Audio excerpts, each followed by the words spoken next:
The Fed is going to be a key catalyst for driving the stock market. It's no surprise. They're always a key catalyst for driving the stock market. But I think in this instance, they're going to be driving a lot of volatility.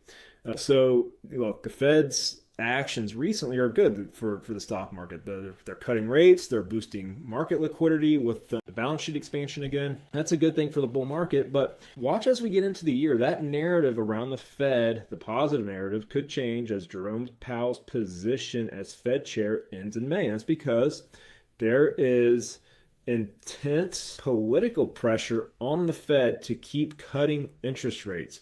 But it's hard for them to do that because consumer inflation is well above the Fed's 2% target. We've got consumer inflation at 3% right now. And so we're seeing a very growing divide within the Fed. And it's gotten to levels that Powell has not ever seen during his term. So, we're seeing these disagreements increasing, and that could inject a lot of uncertainty into the outlook for monetary policy. If there's one thing the market doesn't like, it's uncertainty, especially uncertainty with something as important as the Federal Reserve. And I think that's going to be a major theme in the year ahead.